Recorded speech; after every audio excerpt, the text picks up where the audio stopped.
I think sometimes when writing about films such as this one, or any of Lynch's films, most of them anyway, we run the risk of not going far enough in the realm of new intellectual takes on the work and being dismissed as not being up to the job at hand. Lynch's films get reduced to enigmatic ciphers, and whilst this is indeed one exciting component of his films, it is indeed one of very many. I like labyrinths a lot. I like my Borges. I like my cretin mythology. I like the sensation of feeling the rush of alternate worlds, of secret pathways between parallel dimensions, and few films are as densely labyrinthine as Inland Empire.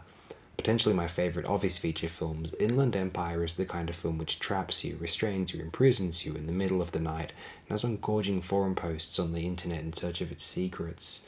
This is a great quality of certain 2000s films, which were entirely conscious of subsequent internet speculation, fueling independent projects such as Cariff's Primer, Kelly's Donnie Darko, or more mainstream productions-ish such as Reference Fear X, or Charlie Kaufman's work in general.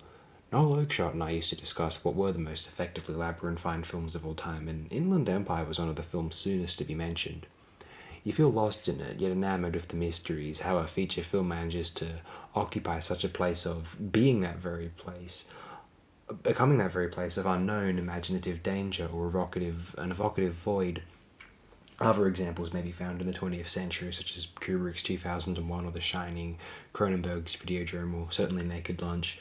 Maybe certain Japanese filmmakers such as Gakuru Ishii, Mamoru Oshii, or maybe even Teshigahara or Teriyama perhaps, or Lynch's own Lost Highway, or Mulholland Drive for the turn of the century there. Of this century, Vib and VJ's The Image Threads, previously discussed on this channel, might be one of the best instances of this also. Why write about Inland Empire is a question I'll try to answer sufficiently. Lynch's confidence after the response to Mulholland Drive, a television pilot he re-edited into his potentially most inaccessible film, saw him trusting his intuitions in some particular muse, culminating in the potential apotheosis feature that is Inland Empire. Few films have been made before or since which are remotely similar. Aside from Lynch's own projects, perhaps, the internet or social media era's reliance on, hey guys, look at me, aren't I weird too, enforces a drought of interesting outsider art. Seeking attention and original expressions are usually mutually exclusive, obviously.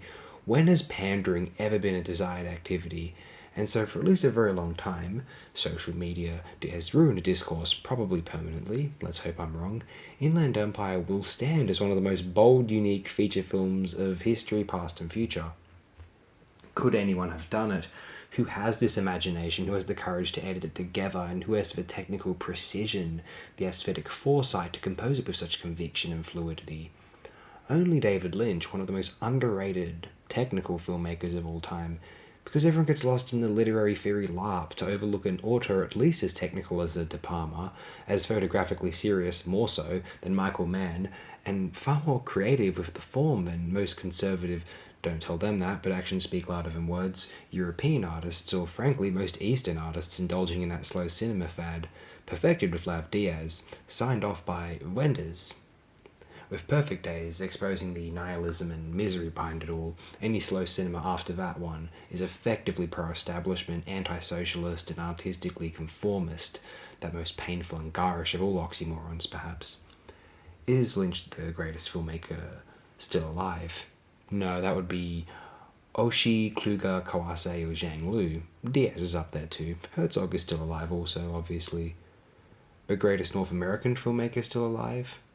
Well, maybe not Morse than Rappaport, Jost, De Palma, possibly Cronenberg too.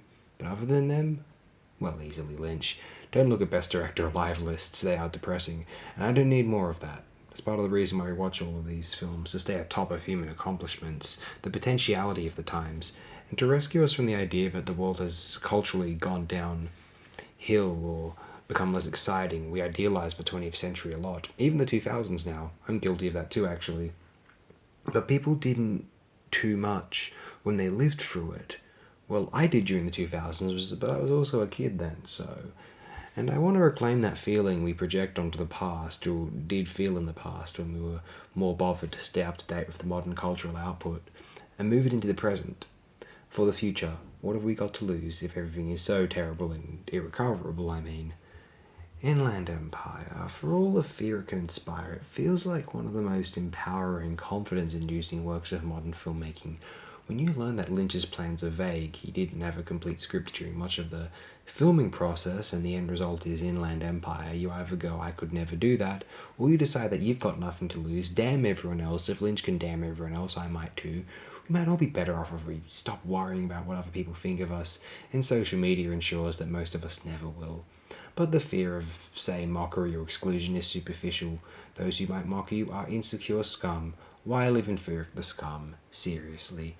If life sucks, if the world sucks, if you're going to die one day anyway, what have you got to lose? Have the best year of your life. Every year of your life, decide that it will be, and you will find that events falling into place by circumstance are not more powerful a factor than your own pathology in the search for that elusive thing they call happiness. But Inland Empire makes me happy. So what do I know about happiness? Everyone else can stick to expensive meals, a bigger house than your neighbours, or approval by the social media cliques. If you can't feel happy by yourself, then I promise you I'm happier than you overall. And when I'm with certain people, I wonder if anyone has ever been happier. I don't even care if Inland Empire puts her off. That's how much affection I feel. I'll get it together, AOD. You've let your snob pass down, and I'm enjoying every moment of it thus far. Whatever, just enjoy these screen caps. Find some merit in this upload, if you are able.